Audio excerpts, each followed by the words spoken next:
Hi guys. Booking a road test is really important factor, and there are few theories going on in the market that these registries are good and these registries are bad because they just look into the comment section if they want to just go for that registry, and then they try to figure it out which registry has positive comments and all these factors are there. But I would like to clarify that this kind of comments, and if you try to look into Google and see the ratings, and no, it's not going to work out. Actually, if you are really planning for a road test, then what are the factors you really need to consider? If you are really eager to know, then these are the things I'm going to share. Okay, so let's say that you have a road test and you randomly go to the any registry and you go for the road test. Yes, you can book that way, but if you do little bit of planning and if you dig little deeper, there are few aspects which is really important. So let's say that you want to go for the road test. What is the best time for the road test? So you need to check first of all if your registry is operational, like if they are working in the weekends, Saturday and Sunday. So if they are working, then that is the best time. So the point is, booking your road test in the weekend, Saturday or Sunday, first of all, that is the best you can do to avoid other situations, or you want that other factors come in your favor, then that is the best time. So first of all, why in the weekends? Because obvious reason, people are not working. Yeah, schools and school zone areas are not that way active, I mean not vibrant, and that is the high chance that you can clear the road test, because that you are going to go for the road test, it is going to be somewhere around 45 to 50 minutes, half an hour roughly you are going to spend the time in the residential area, and obviously your examiner, okay, he is going to take you in the different areas, while he is going to make sure that a couple of schools, couple of playgrounds come in your way, and they want to make sure that you are disciplined driver, you are not speeding in these areas. And there are students also going here and there, public movements, parents are picking up, dropping off. So these are the areas which are like vibrant and unpredictable also, because anybody will be going here and there.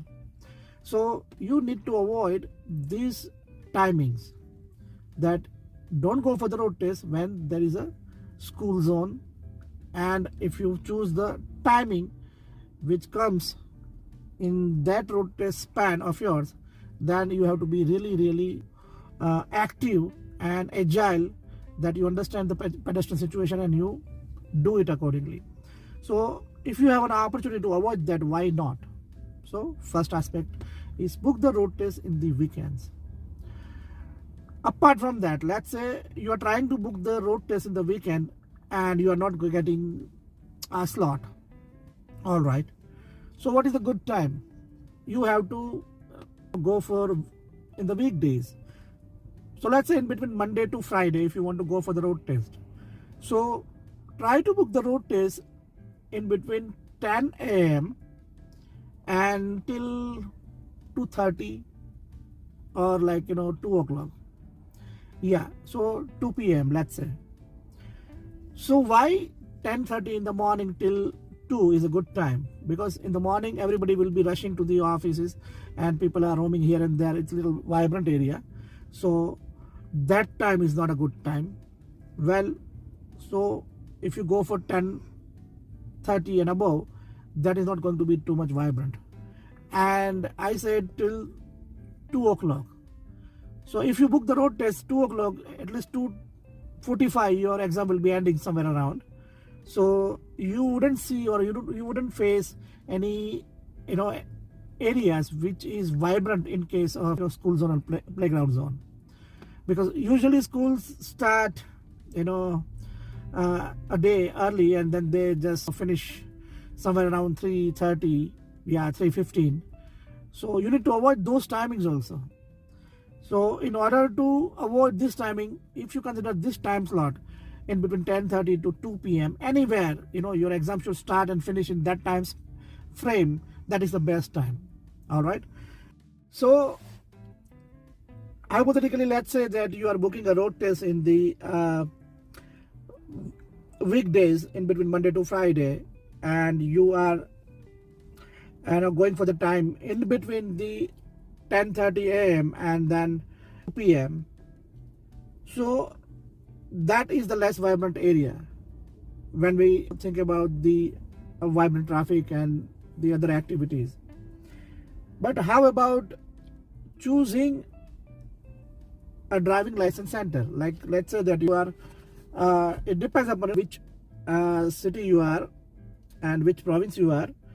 Let's say hypothetically you have an opportunity to choose the driving license authority, then I will highly recommend that you go for the registry or like driving license center which is not in the middle of the city. Like if you just book the road test nearby downtown, you know that you are just up for the really big challenge, because the downtown is really busy area and it's a mix of one ways, two ways also many times. So it is going to be really difficult for you to clear the road test, considering the traffic situations and then complexity of the roads also. Well, in this situation, let's say if you choose the road test and your driving license authority is not in the middle of the city but somewhere in the outskirts. Okay, so I will just give you the example. I'm from Calgary, and if you are in the Calgary, hypothetically I will give few examples of the registry, and I'm not trying to say that these are the only good registry, but I'm just trying to share some examples so you know exactly what I'm trying to tell. So if you are in the Calgary and then you are in the northeast areas, say for example, then in the northeast area there are a couple of registries. But if you want to choose the good registry where there is not too much traffic situations, then I will highly recommend you go for the Marlborough registry. So that registry is really in the outskirts, like it's not in the middle of the city, and the traffic activity in those areas, in this area particularly, is not vibrant. Okay, if you belong to northwest area, so let's say registry in the Country Hills area in the northwest, the registry is Country Hills Plates. So that is the name of the registry. So you book the registry accordingly, that is not in the middle of the city, or rather it is really in the border of the city, like outskirt areas, which is just close to the highway, and then you don't have much traffic scenarios, and the area is also developing. So Country Hills Plates is the registry. Apart from that, second example is registry in the northwest also, and the name of the registry is Northwest Registry. It's in the Creekside. It's also called Creekside Registry.